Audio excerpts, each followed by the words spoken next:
So Phil, behind you we have a statue of Norman Borlaug. Maybe you could tell us a little bit about why you think he's important and particularly why he was important for you.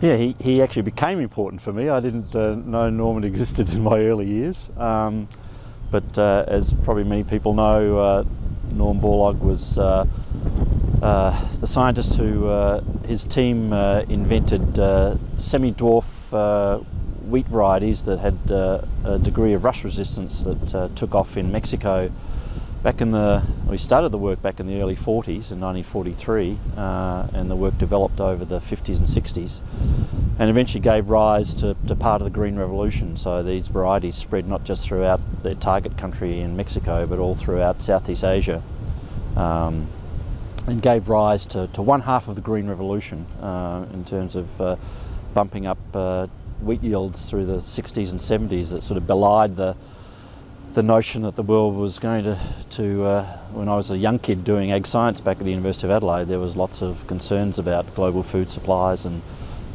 commentary about the limits to growth and the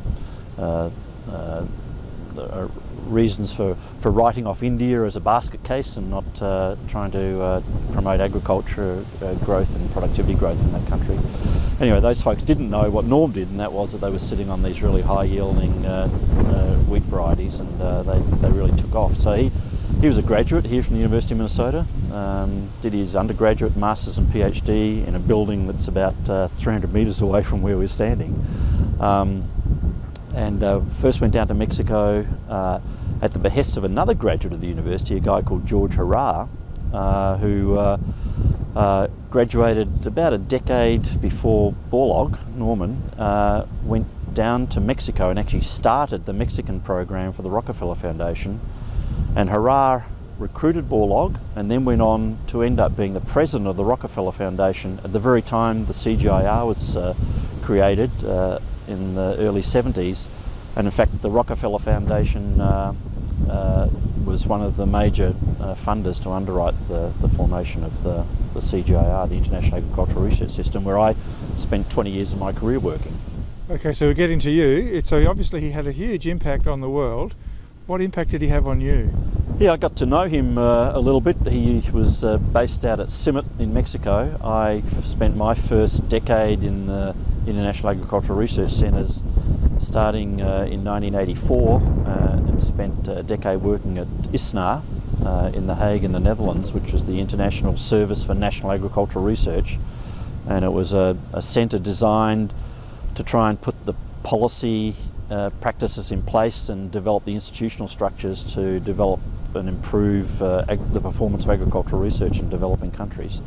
And so I did quite a lot of work in the early days on investments in agricultural R&D and the payoffs to agricultural R&D, and got to run across Norman multiple times in the course of that work, and actually did some work where we actually valued his impact on the world. In fact, his impact on in terms of spilling back into places like the US, so that there was a real concern about funding in the CG for many years, and still is an ongoing concern, but we did some of the early work to look at the benefits to the donors from investing in research targeted to the developing world. So I was actually fortunate enough to be at we put a press conference on, at this time I was now working for IFPRI, the International Food Policy Research Institute in Washington DC, and led their science policy program there for some years. And Norm came in and joined me in a press conference on a study we did called Hidden Harvest, which was actually putting dollars and cents to the yield gains that were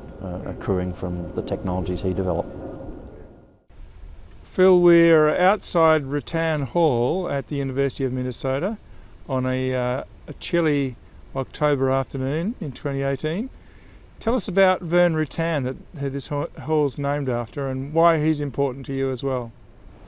Right, so Vern was a long-time faculty member here at the University of Minnesota, and then the Department of Agriculture and Applied Economics, now Department of Applied Economics. He was a department head for some years, and he also had a role in the Green Revolution. He was the first economist brave enough to ever go and work in a CG centre full of biological scientists. So in the early 60s he went off and worked at the International Rice Research Institute in the Philippines, and struck up with another young economist there, Yujiro Hayami, and they ended up writing this now famous Induced Innovation volume.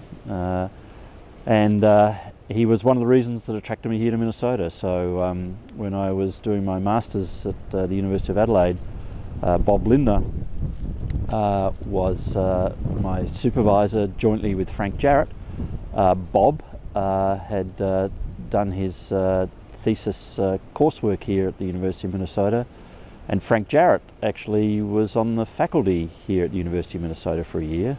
And when I was casting around for a place to go to school, they recommended Minnesota, not least because Vernon Ruttan was here, but at that time there were other folks like Ed Shue, who went on to become chief economist at the World Bank. Willis Peterson did a lot of the early work on the returns to agricultural research, and in fact Vernon Ruttan and Willis both supervised my PhD thesis when I came here to the university. Vern's role in the CG was also quite instrumental. After he'd finished up being an economist at Erie, he came back here to Minnesota, then got recruited in to be president of an entity called the ADC, the Agricultural Development Council, which had offices in New York and Singapore. And ADC hired a bunch of bright young things, economists. Among them were Hans Binswanger, who also spent time here at the University of Minnesota after he finished his degree down at NC State, and worked with Vern on another volume on induced innovation. So Vern hired Hans to be an economist based at ICRISAT, another CG centre in India, and another actually farm kid from Minnesota who went and studied at the University of Chicago whilst Ruttan was around there, called Bob Evanson, and he hired Bob Evanson as well. And those guys built up the business case for governments to invest in agriculture and agricultural research, which gave, so lots of people focus on the technological aspects of the Green Revolution, thinking it was sort of a manna from heaven event, but someone had to foot the bill, and it was, I think, the hard work that Vern led to sort of build up that business case that really provided the sustained support for the Green Revolution in Southeast Asia. And I think, do I remember this correctly, that you ended up getting Vern's chair? Yeah, so I now have the position that Vern held for many years here. I was working in IFPRI in Washington DC, and as busy as all get out, and Vern quietly called me and said that it was time to step down, and he would like me to apply for the job. And I was not disinterested, but was pretty busy at IFPRI, and he ended up calling me 3 times to convince me to put my name in the hat. And so I did come out and interview, and was offered the job, and thought hard about it, and I'm glad I accepted. So I think it was a really great career move. So that was in 2002. So now 16 years later, this is actually the longest place I've been in my career.